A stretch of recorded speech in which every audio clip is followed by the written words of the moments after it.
Hey there, honey bunnies. Welcome to episode 108 of your Sovereign Storytellers podcast with your host, Michelle Wolf. Let me get this microphone moved.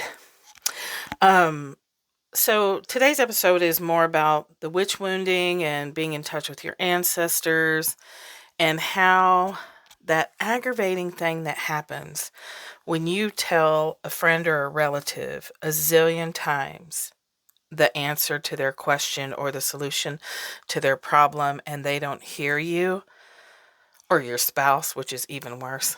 But then they hear somebody else say it that they perceive as an expert, air quote expert, and then they come running home to tell you all about it and you're like, "God damn it. I've told you that 1,000 times."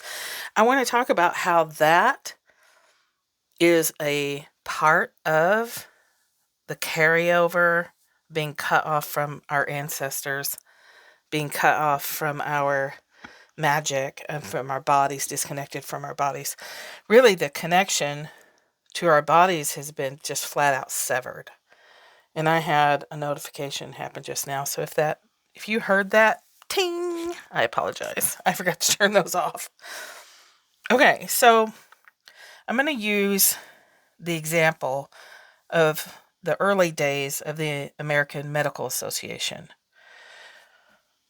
as a way to understand what's happening here. It's not that your friend or your spouse or your relative means to discount you. They discount you because they've been trained to discount you, right? We're trained in a patriarchal hierarchy to get our information and listen to the authority, right? We get it from childhood, right? Look at me, your parent says. Look me in the eye. Don't talk, but pay attention. Your teacher says it too. Look at me. Quiet coyotes, quiet coyotes. Pay attention. Look at me. You don't talk, I talk. You listen. I give you the information and you listen and you take it and you do the things with it, right? Doctors are that way. Women are terrible. I think we're getting better, but women are terrible at advocating for their medical care. I saw a thing running around on Instagram the other day that I loved and I reshared it because it said women know what's wrong with them, right? And we know that doctors, and women doctors included, frequently do not listen. They discount what you're saying. And this is how women end up dying because they aren't listened to when they have chest pain or heartburn. The symptoms for women having heart attacks are radically different than for men a lot of times. So I read this thing that says if you ask your doctor for a test or you tell them you want something examined and they don't, you ask them to document that in the file that you asked for it and they declined. And I was like, that's freaking brilliant, because now you're forcing them to acknowledge that you just asked them for care and they denied you. Plus, that stops a doctor in their tracks and anybody else who works in a highly litigious field like social work or therapists and doctors and, people who get sued a lot. It requires them to go, oh, I'm going to have to put this in the file that they asked for something and I said no. And then if they have it later, I'm screwed, right? It's so brilliant. So please write that down. So when we are giving our power away, we don't hear grandma's wisdom, right? We don't hear mom and dad's wisdom. We don't hear our best friend's wisdom because they're not the authority with a capital A, right? We're trained to not listen to the wisdom that's all around us. We're trained to only listen to the person with the label authority. And if we know them, we automatically make them not the authority. We automatically discount them because we know them and we feel like, oh, well, we're on a level playing field. They're not an expert, even if they aren't. We're so ridiculous.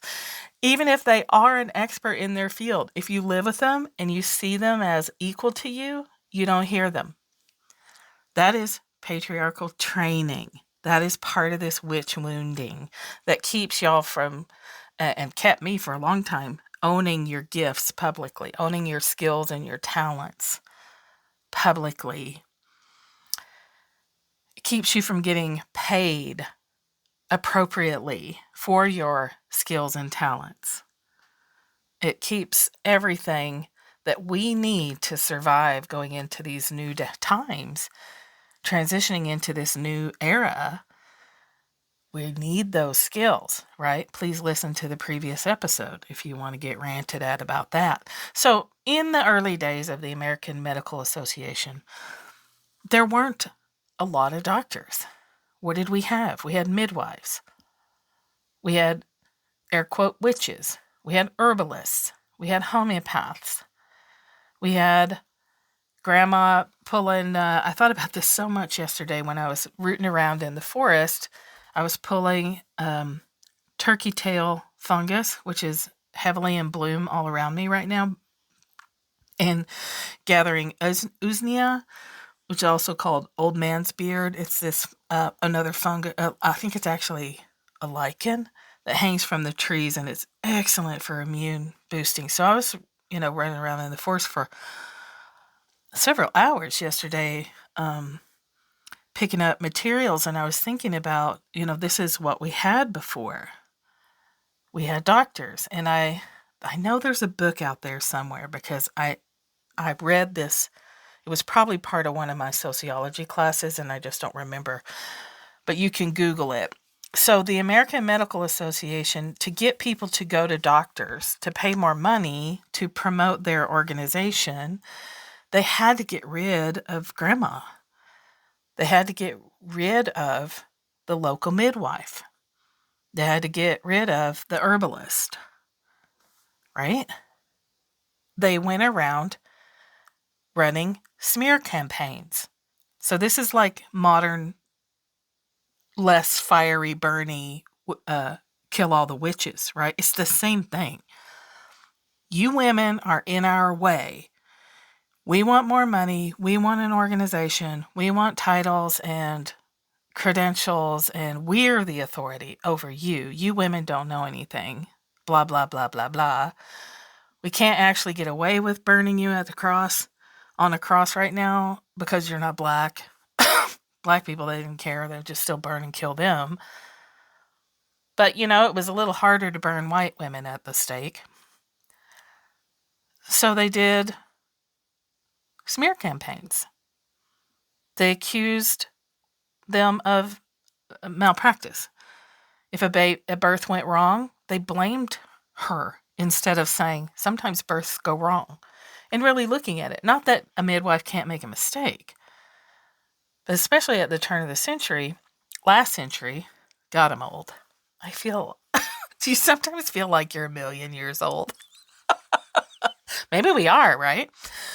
But they had to do everything they could to discredit the midwife, to make people scared of the wisdom that they'd grown up with, to make people not trust the grandmother or the mother who was like, hey, I've had 12 kids. I know what to do. Get the hell out of my way. And they're like, oh no, didn't you hear that so-and-so's baby died because the midwife isn't a doctor? She didn't have training. And at that time, a woman couldn't get the training, so she couldn't be an expert. See how fucked up that is? And we are still experiencing it now with the Stop the Steal election stuff. Tell a lie long enough, and people will believe it and act on it. Run around screaming and blaming midwives for dead babies long enough, which when it comes to babies wasn't very long. People stop going to midwives.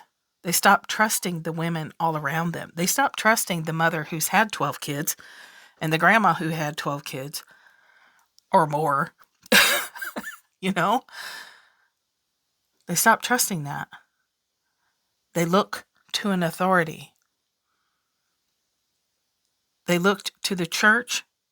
They were frightened and scared to look and listen to their ancestors. Perdita Finn, really, man, if you can take a class from her, she really put some pieces into place for me that have made me really angry at what's been stolen from us. But our connection to the dead, this goes way back, way back, way thousands of years back. But it's the same thing. Don't listen to the person next to you who says your great grandma said you need to, get ready to move because this area is about to have a famine, yada, yada. Don't listen to that anymore. Listen to us. The church will tell you. God will tell you. The priest will tell you. The blah, blah will tell you. And it goes back even before, like, the Catholic Church, like the Egyptian priests. Anytime there's a hierarchy like that, you're being told, if you're on the bottom of the hierarchy and you need to be controlled because the person at the top needs your money, you're going to be told things to keep you in line. What? You can't make it on $7.25 an hour? Well, you just need to stop buying avocado toast. You can't buy a week's worth of groceries on $7.25 an hour, working 40 hours. And nobody gives you 40 hours because when they do, they have to give you insurance. So they'll put you at 30 hours or 31 and a half, anything to keep you below 32 hours, which is where when it kicks in, you have to give insurance. You know what I mean? So think about this. This is hierarchy. This is capitalism. It's patriarchal because, generally speaking, it was the men who were in the positions of authority. Not that women weren't corrupt too. We're not going to say that, women being in charge of it all was a perfect system. It's not.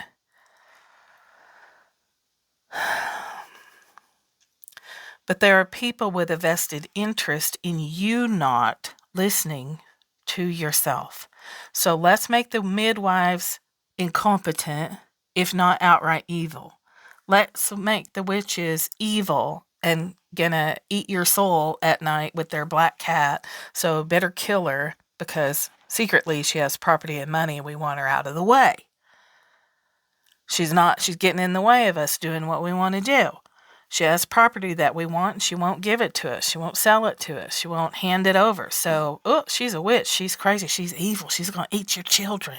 She's going to drink your baby's blood in the pizza basement. You see? So, the AMA gets rid of midwives and it took them forever to come back. And they're still treated as less than doctors, right? Nurse practitioners, midwives, still, doctors at the top. Your teacher was at the top. When you were way young, your parent was at the top. Appropriately so, right? You can't be 2 and go run and play in the street. Somebody has to stop you and tell you to listen to them till you're old enough to make your own mistakes. But here's the problem. We never grew up. We haven't grown up. We still think we're crazy when we hear our ancestor tell us something. Or we see something out of the corner of our eye run across the floor and you think, oh, that's a cat. And you're like, oh, that can't be. That's crazy. That's crazy. Your cheese done slipped off your cracker. Cracker? You're crazy. You didn't see a cat. That's a trick of the eye. You didn't hear anything. And if you're hearing voices, we need to take you down and put you on a 72-hour mental health hold. I want you to understand that this is a construct. This is a system you've been trained into, we've been trained into for thousands and thousands of years. And we have to accept and embrace and amplify our psychic skills, our intuitive abilities.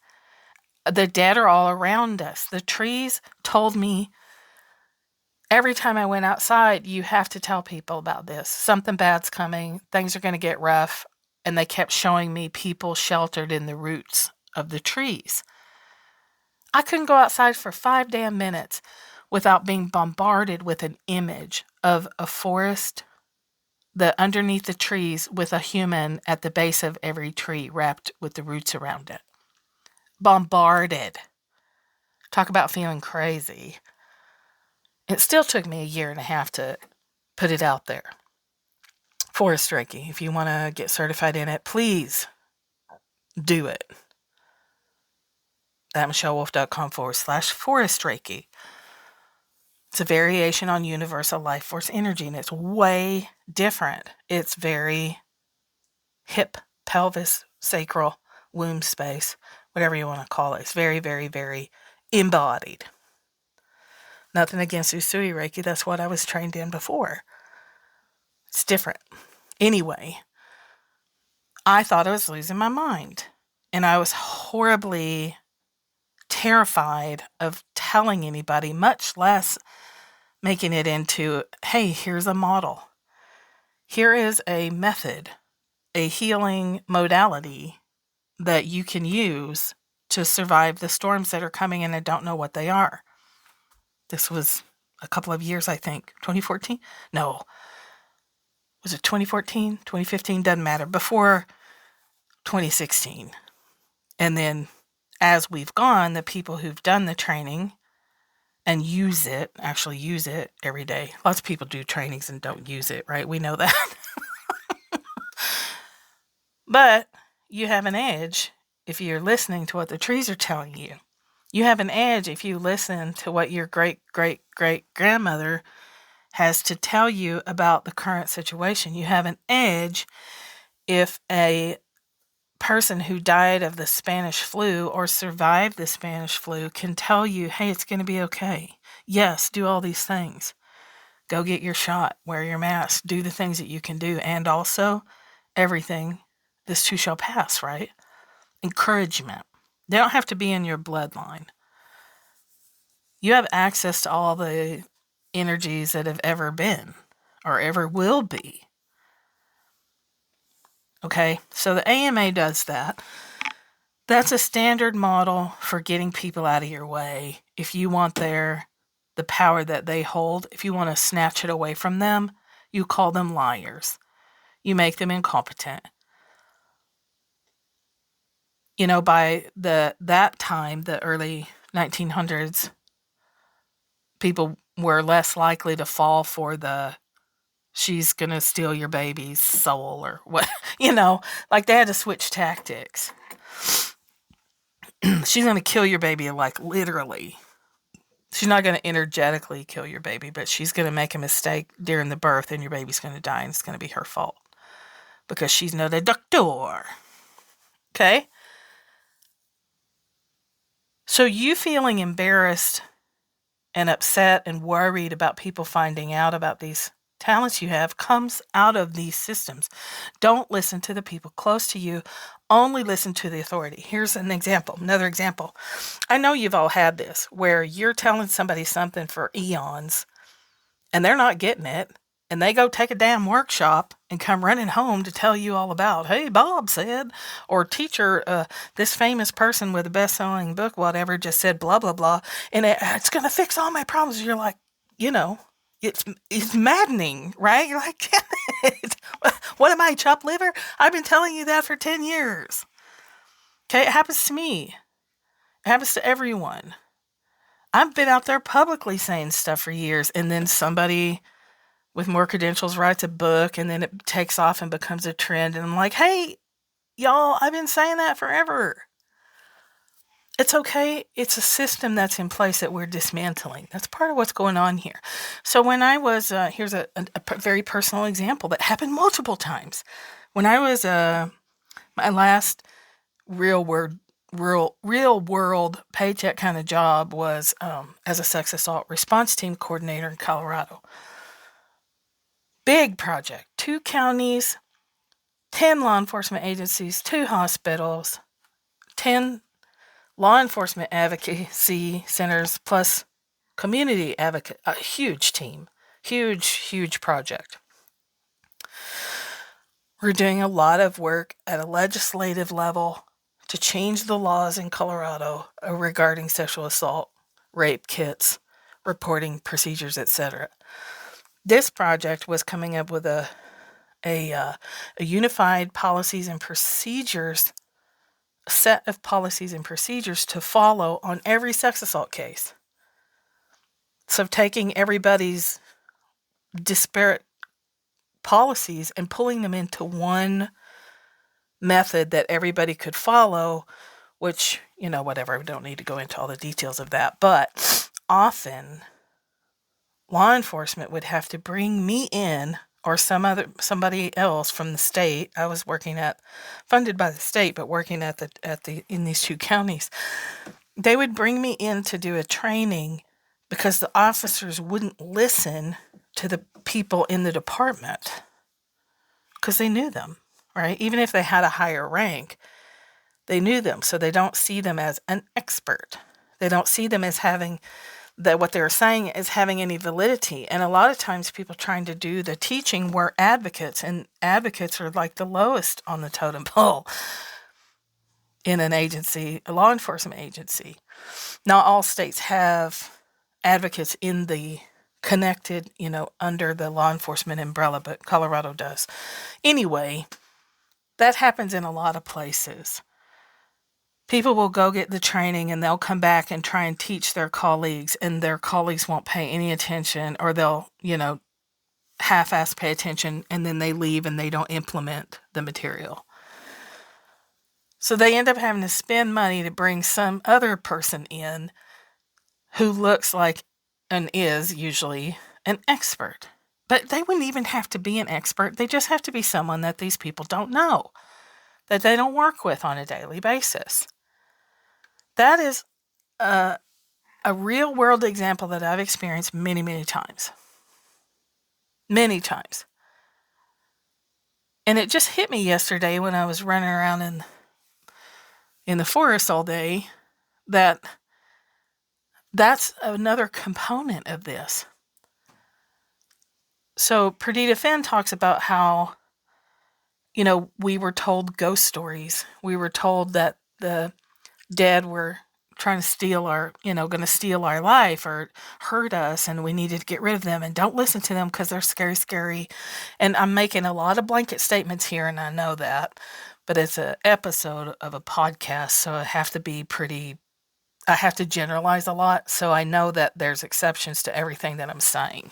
And I want you to be clear that you need to do your own research on this as well for your own culture and your own things that you've grown up with. But as a blanket statement, worldwide for thousands of years, we've been trained to not listen to the people standing next to us, only listen to the person who's up on a podium above our heads, which makes us look up, by the way, which puts your brain in a theta state, which makes you an open receiver to information, and you're not really questioning it if they're sitting above your head and you're having to look up to see them.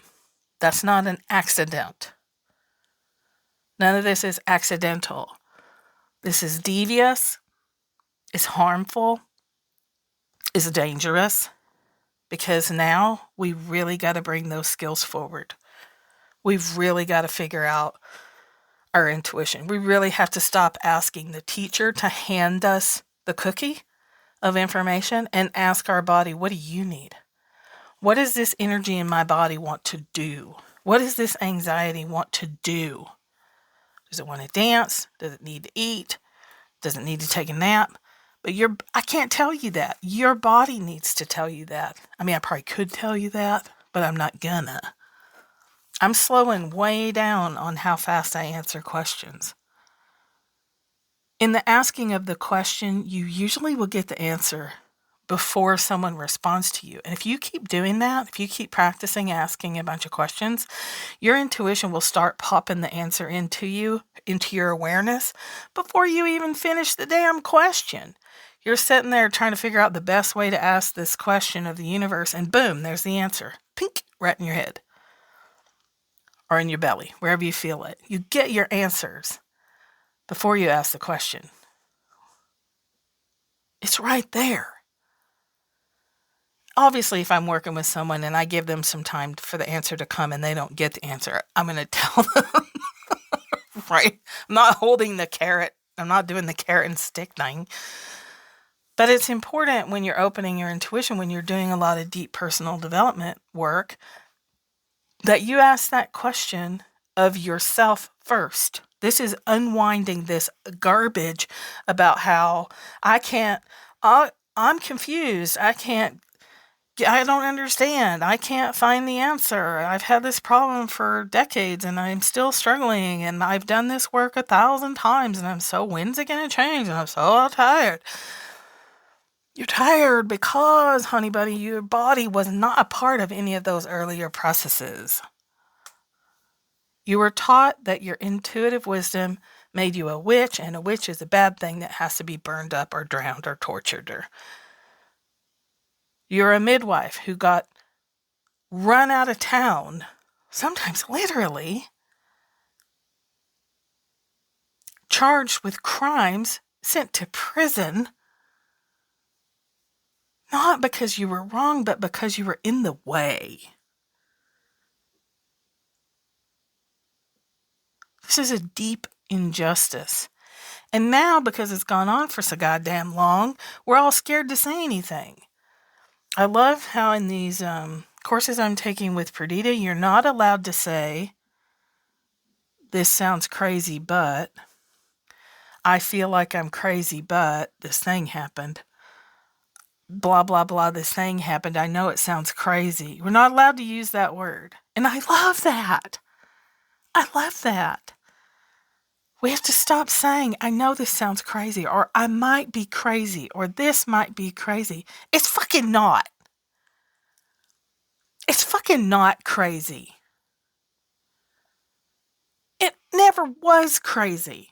Crazy was a label. It was a tool. Do you see?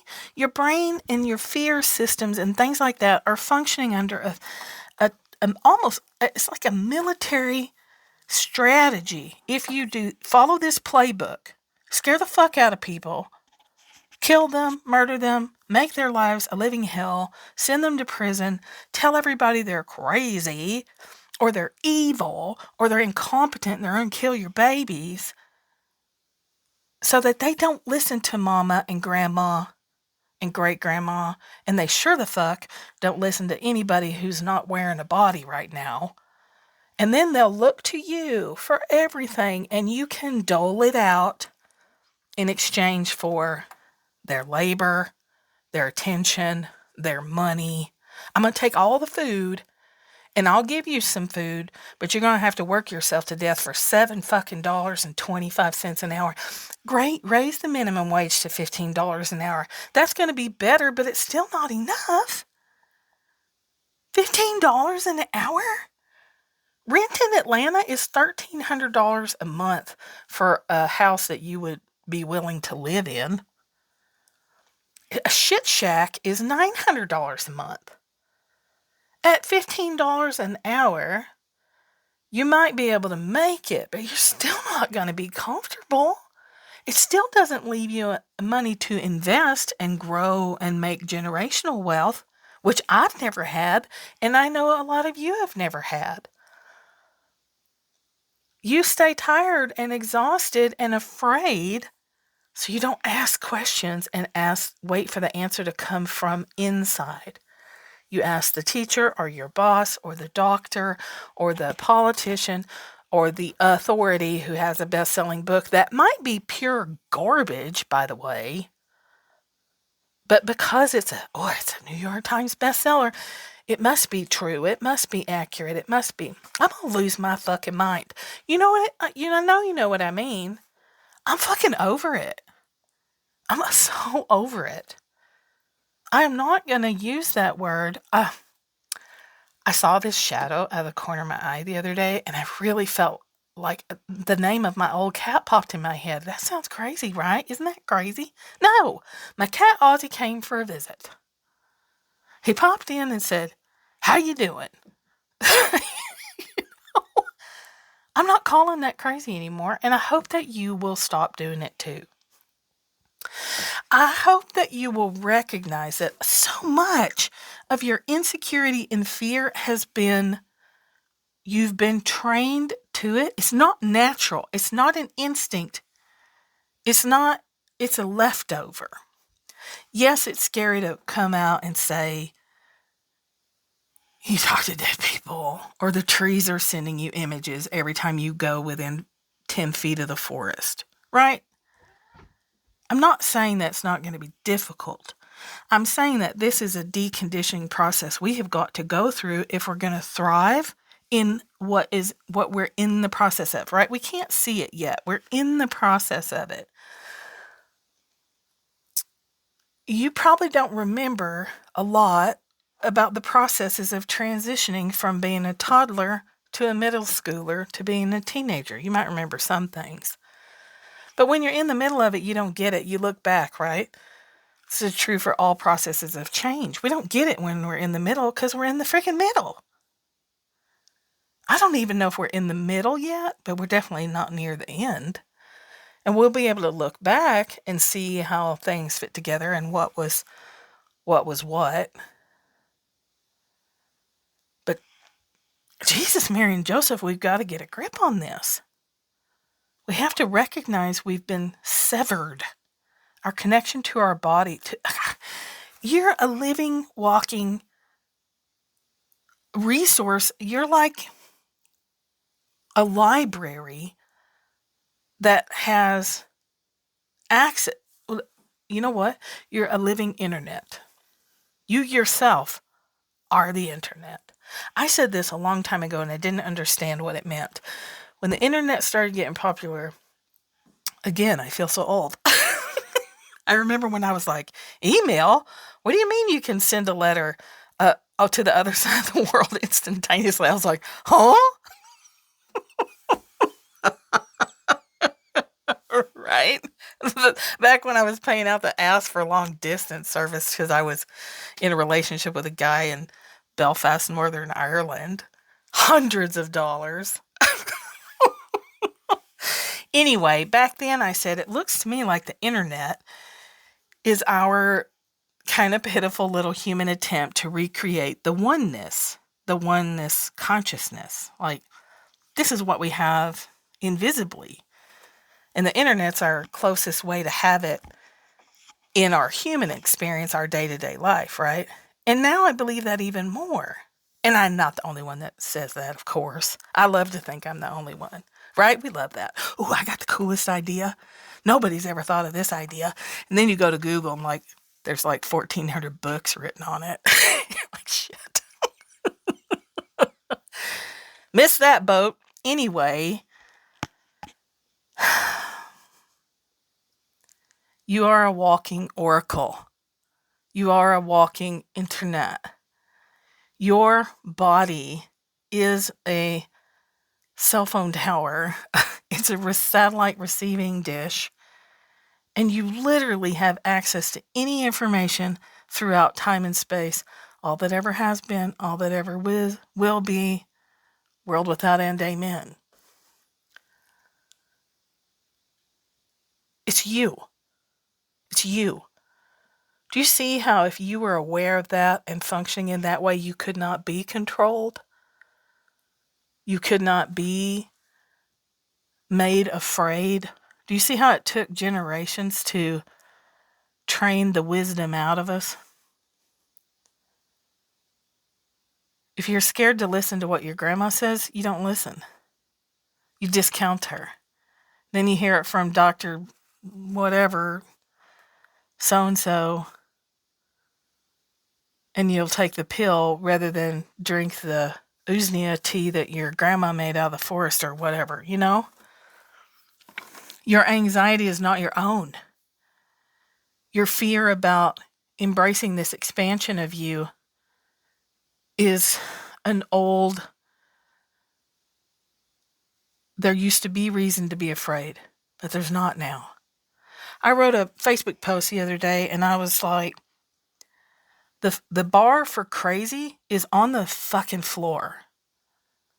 We've got people in our elected offices, the highest offices of our land, saying that Jews have space lasers, and that's what started the California wildfires, with seriousness, like not a joke, that the Sandy Hook shootings and the Parkland shootings were fake. Fake. But the stuff that I hear, and I'm like, what the fuck? And they're using propaganda tactics. Again, this playbook. Here's how you make people scared. Then you can control them. Then you can get in your wallet. And then you can raise your own generational wealth. And you can do whatever the fuck you want. You just got to scare them. And here's exactly how you do it. It's been done. It's been done. It's been done. It's been done. Time to stop. Time to stop. If we can have that, Jews in space shooting lasers. Sounds like an opera, right? Jews in space. Hey, that comes from Spaceballs, right? That movie, Spaceballs. Isn't there a line in that movie that says Jews in space? I might be making that up. If you haven't seen that movie, it's hilarious. But people running around in the highest offices of our lands spouting the craziest things I've ever heard in my entire life, and thousands of people believing them, then I think you telling people that you can hear your dead ancestors, and you can hear the woman who used to live in your house, and you can hear the spirits of the land, and they show you things and they tell you things, why the fuck not? Say it. Might as well. Shit, get yourself a talk show. Talking to trees. On today's show, we're interviewing Oak. Stay tuned for Wednesday when we talk to Maple. Why not? Why not? At least that's not harming people. At least that's not causing coup attempts and insurrections at the Capitol that wind up with people dead. You talking to trees is not dangerous. You talking to the spirit of your house and forming a relationship with it, her, him. I don't perceive them as a gender always, but that ain't crazy anymore. Right? The bar for crazy's on the floor. Say what you want to say. Think what you want to think. Let people know what you do. And if Grandma Edna says, honey, that's crazy, you can say, oh yeah? What about Jews shooting space lasers and setting California on fire? How's that for crazy, Grandma? Right? It's a free-for-all. In a way, I mean, it's terrible, it's tragic. But in a way, you're like, we can probably use this chaos to our advantage. We can probably use being inundated for years with crazy thing after crazy thing after crazy thing after crazy thing to go, hey, it's a fucking free-for-all. I'm going to say whatever I want. When I sit down to write, a voice comes through me. I see shadows out of the corner of my eyes, and they're my cats, or my dead hamster, or whatever, you know? Who cares? It doesn't matter anymore. That ship is sailing. Excuse me, my God. I'm so sorry. I just sneeze coughed right in your ear. And I'm a terrible editor, so I'm not going to be able to edit that out. So I'm just going to apologize for that explosion that you just had when I sneeze coughed on you. I'm so sorry. Oh, God. Please forgive my sneeze cough. Lucky you weren't standing in front of me because I might have sprayed on that one. Okay, so go do some research. Read the book Manufacture of Madness by Thomas Szasz. S-Z-A-S. That doesn't sound right.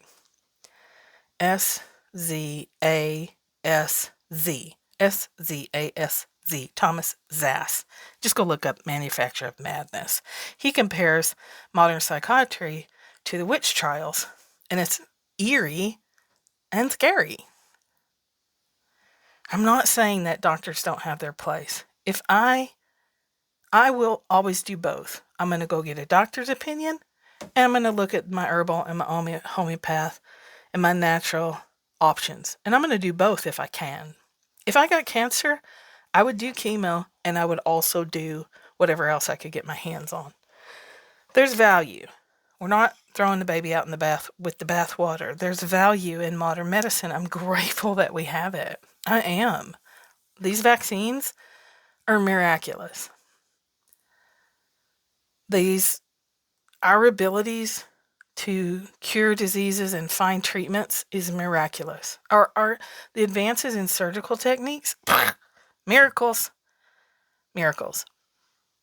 Okay, there's a place for psychiatry, there's a place for medication, there's a place for surgery, there's a place for mediumship, there's a place for clairvoyance, there's a place for precognizance, there's a place for clairaudience, there's a place for talking to your grandmother who's been dead for 100 years. There's a place for talking to the woman who died in the house you now live in and finding out what she's got to say. There's a place for listening to trees. There's a place for listening to scientists. There's a place for all of us, but it won't happen if we keep hiding and calling ourselves crazy and whispering our stories and saying, this might sound crazy, but, okay, that's old witch moon stuff. I don't want to tell anybody that I was running around in the forest all day pulling up stuff off the ground. You don't take usnea from a living tree, by the way. If you go out looking for old man's beard, you take what's fallen on the ground, not what's still on the tree. It's not a parasite. It benefits the tree.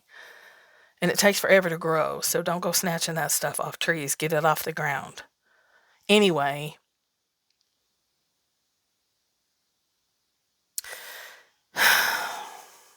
another way that I'm going to say this last thing and then I'll shut up.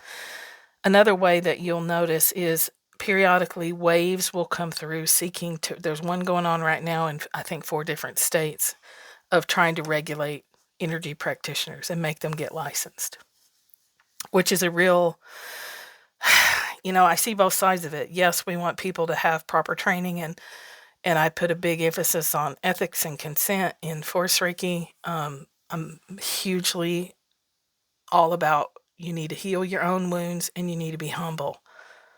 You're not the authority, they are. The client is. And I can go on and on about that. But then, then people want to regulate it. This happened in Texas. Like every 10 years, Reiki Alliance would try to pull something where they could charge you $10,000 to get your Reiki certification. It all comes back to power and control. It's layered in the sugar layer of we want to protect you. We want to protect people. But right underneath that sugar layer is a big bucket of shit. We want to be the boss of you. We want the state to make licensing money. We're losing revenue on other stuff. We need more money. And we want you to pay us for your, out the ass for your license and your continuing education every year. Okay? That happens. They try to regulate vitamins. That happens. So be responsible. Do your research. Ask your body if you should take that vitamin. Just because healer what's-her-name says you need to take 14 different herbs, you go home and you ask your body what you need to take. Don't just blindly accept everything that comes your way. Don't blindly accept everything I'm spouting off. Why would you do that? I'm an idiot. I don't know what I'm talking about. I'm not the authority. You are. I just talk about things that are interesting to me. Things that I'm thinking about. Because I know if I'm thinking about them, somebody else is also. Listen to the person standing next to you while you're listening to the expert. Think about all the recurrent messages you've been given from friends and family. Just think about them. It doesn't mean you accept them, but think about it. What recurrent messages have I gotten from people I know? How many people told me that what I was about to do was a terrible idea?